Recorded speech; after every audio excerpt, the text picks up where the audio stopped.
यूं ही व्याकुल हो जाता हूं मैं। हे प्रभु, भूल जाता हूं कि आपकी कृपा की कोई तारीख नहीं होती।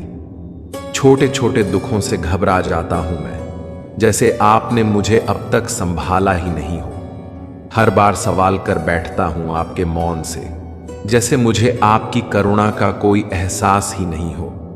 मैं भूल जाता हूं कि इंतजार भी एक भक्ति है और आपकी मर्जी से ही हर पल की रचना होती है। जय श्री कृष्ण। मित्रों, मैं एक बार फिर से आपका स्वागत करता हूं, जहां आप सुन रहे हैं श्रीमद् भगवत गीता की एक शानदार श्रृंखला, जिसका नाम है भगवत गीता की सीख। और आज हम जानेंगे कि श्रीमद् भगवत गीता के 7वें अध्याय से क्या सीखा जा सकता है, और वह भी बहुत ही सरल भाषा और आसान से शब्दों में। श्रीमद् भगवत गीता के 6ठे अध्याय में हमने यह जाना कि एक सच्चा योगी कौन होता है और योगी बनने की प्रक्रिया क्या है। अब 7वें अध्याय में भगवान श्री कृष्ण हमें इस सृष्टि के गहरे रहस्यों से अवगत कराते हैं। हम जानेंगे कि भगवान किस प्रकार इस संसार का संचालन करते हैं, उनके प्रिय भक्त कौन होते हैं और क्यों आम मनुष्य उन्हें पहचान नहीं पाता। साथ ही यह भी समझेंगे कि परमात्मा की प्राप्ति कैसे संभव है। तो आइए मित्रों, मैं आपको श्रीमद् भगवत गीता के 7वें अध्याय की दिव्य शिक्षाओं की इस अद्भुत यात्रा पर लेकर चलता हूं। श्रीमद् भगवत गीता अध्याय 7, ज्ञान विज्ञान योग। मित्रों, अब तक भगवान श्री कृष्ण ने गीता के पिछले अध्यायों में अनेक महत्वपूर्ण प्रश्नों के उत्तर दिए। उन्होंने हमें यह बताया कि परमात्मा तक पहुंचने के 2 प्रमुख मार्ग हैं, ज्ञान योग और निष्काम कर्म योग। साथ ही यह भी स्पष्ट किया कि यज्ञ और कर्म कैसे करने चाहिए, ध्यान की विधि क्या है, वर्ण संकर क्या होता है, अवतार का रहस्य क्या है और प्रभु के दर्शन कब और कैसे होते हैं। 6ठे अध्याय के अंत में श्री कृष्ण कहते हैं कि वह योगी जो समर्पित भाव से मुझ में स्थिर हुआ है, अंतःकरण से मुझ में स्थित है, वही सर्वोत्तम है। लेकिन प्रश्न उठता है कि यह अच्छी प्रकार से स्थित होना वास्तव में क्या है और ऐसा कब होता है।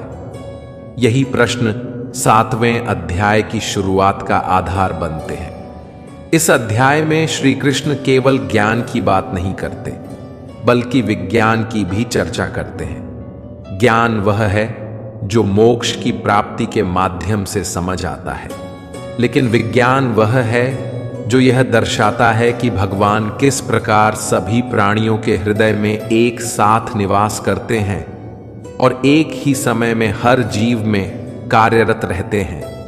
यह अध्याय भगवान की दिव्य शक्तियों, भौतिक और आध्यात्मिक दोनों आयामों के गूढ़ रहस्यों को उजागर करता है। श्री कृष्ण बताते हैं कि संपूर्ण सृष्टि उन्हीं से प्रकट हुई है, और जैसे धागे में मोती पिरोए जाते हैं, वैसे ही संपूर्ण जगत उन्हीं में स्थित है। वे ही इस संसार के मूल स्रोत हैं और अंततः सभी कुछ उन्हीं में विलीन हो जाता है। इस अध्याय में भगवान यह भी कहते हैं कि उनकी प्रकृति रूपी माया पर विजय प्राप्त करना अत्यंत कठिन है, परंतु जो भक्त उनके शरणागत हो जाते हैं, वे उनकी कृपा से इस माया पर सरलता से विजय पा लेते हैं। आगे चलकर भगवान श्री कृष्ण बताते हैं कि उनके शरण में न आने वाले 4 प्रकार के लोग होते हैं, और उनके प्रति पूर्ण भक्ति में लीन रहने वाले भी 4 प्रकार के भक्त होते हैं। वे उन भक्तों को सबसे प्रिय मानते हैं जो मन और बुद्धि को परमात्मा में लीन कर ज्ञान में स्थित रहते हुए उनकी आराधना करते हैं। वहीं दूसरी ओर कुछ लोग सांसारिक इच्छाओं में उलझे होते हैं। उनकी बुद्धि कामनाओं से मोहित होकर स्वर्ग के देवताओं की शरण में जाती है। लेकिन श्री कृष्ण स्पष्ट करते हैं कि ये स्वर्गिक देवता केवल अस्थाई और भौतिक सुख ही दे सकते हैं, और वह भी तभी जब भगवान स्वयं उन्हें यह शक्ति प्रदान करे। इसलिए श्री कृष्ण यह दृढ़तापूर्वक कहते हैं कि भक्ति का सर्वोत्तम और उचित लक्ष्य केवल परमात्मा स्वयं है।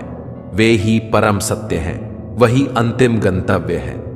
वे सर्वज्ञ, सर्वव्यापक और सर्वशक्तिमान हैं, शाश्वत दिव्य गुणों से युक्त। परंतु उनका यह दिव्य और अविनाशी स्वरूप उनकी योग्य माया से ढका होता है, जिसके कारण अधिकांश लोग उन्हें उनके असली रूप में नहीं पहचान पाते। लेकिन जो सच्चे मन से उनकी शरण में आते हैं, उन्हें भगवान स्वयं अपना दिव्य ज्ञान प्रदान करते हैं। इस दिव्य ज्ञान के माध्यम से भक्त उन्हें जानने में सक्षम हो जाते हैं और आत्मा तथा कर्म के गूढ़ रहस्यों को भी समझ लेते हैं।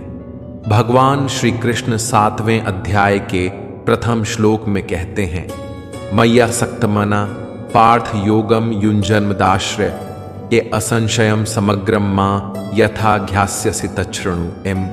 अर्थात, हे पार्थ, अब तुम मुझसे सुनो कि जब कोई व्यक्ति भक्ति योग का अभ्यास करता है, मन को मुझ में लगाता है और पूरी तरह मेरी शरण में आ जाता है, तब वह मुझे संदेह रहित और पूर्ण रूप से कैसे जान सकता है।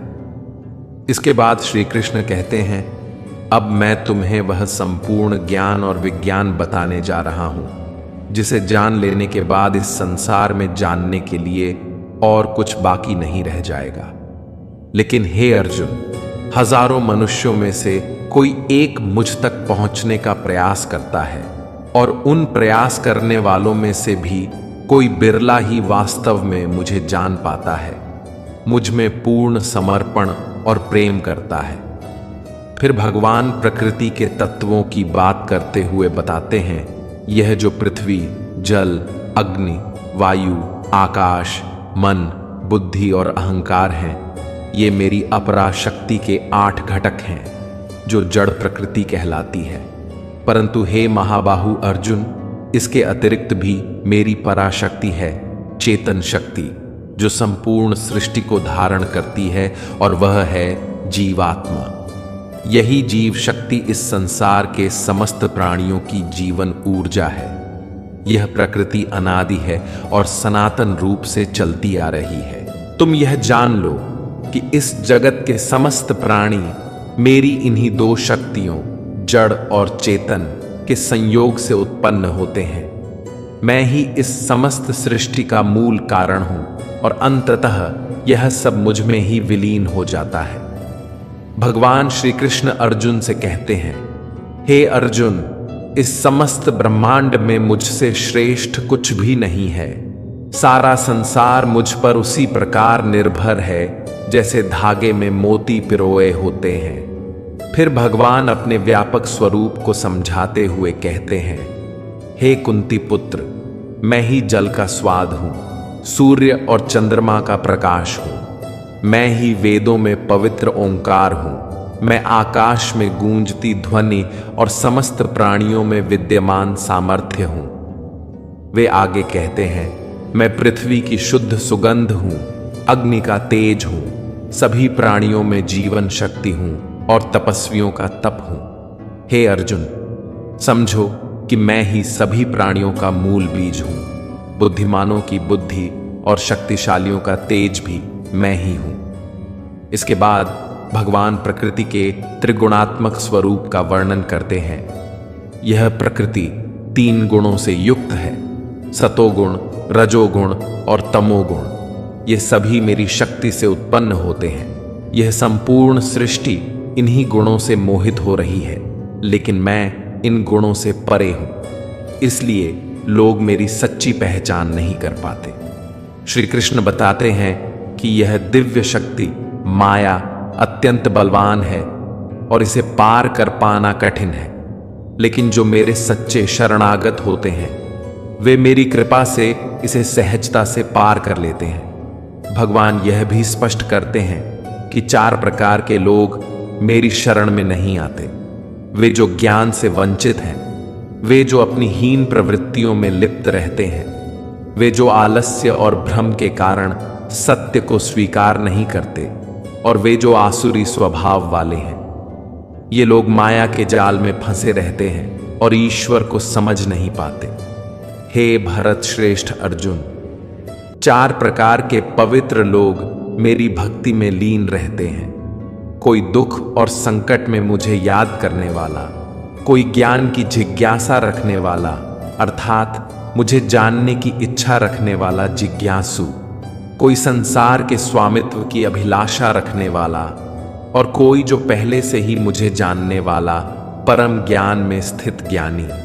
इनमें से मैं उन्हें श्रेष्ठ मानता हूँ जो ज्ञान युक्त होकर मेरी आराधना करते हैं, मुझे भजते हैं और दृढ़तापूर्वक अनन्य भाव से मेरे प्रति समर्पित होते हैं।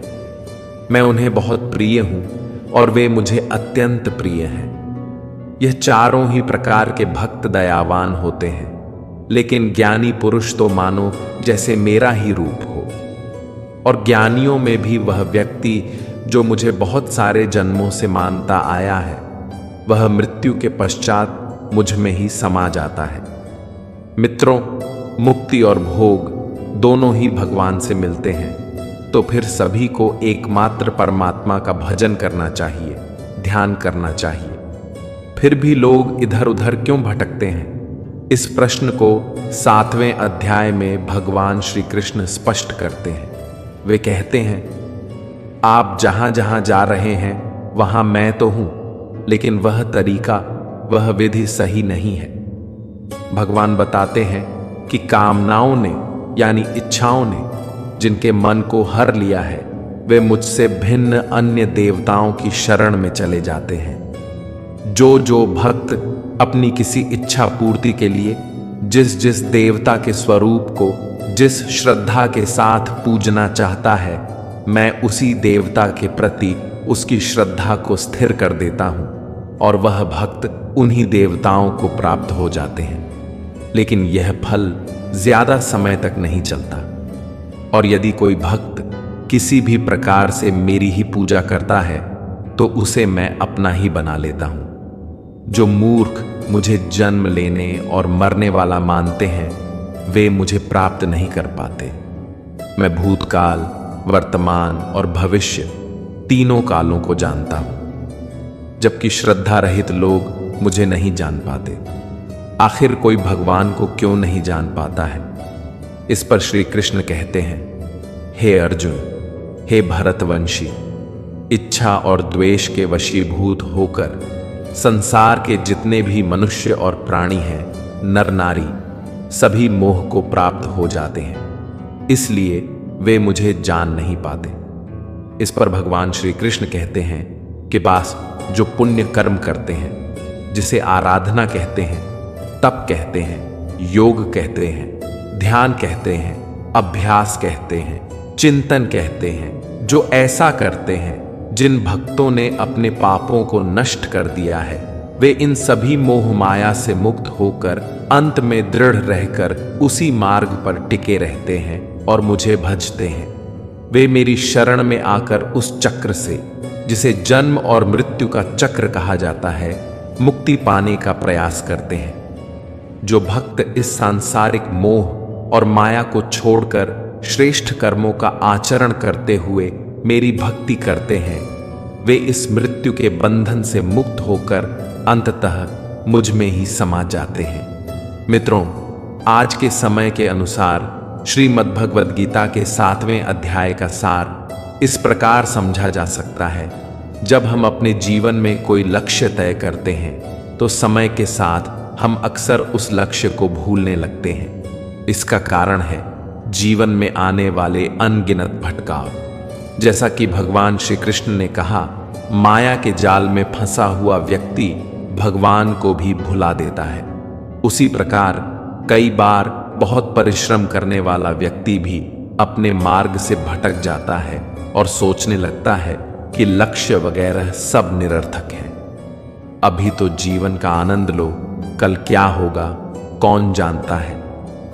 भगवद गीता में ऐसे लोगों को भगवान श्री कृष्ण ने मूर्ख कहा है, अर्थात वे जो यह भी नहीं समझते कि जीवन में आने वाले भटकाव केवल उन लोगों की परीक्षा लेने आते हैं जो वास्तव में परिश्रम कर रहे होते हैं।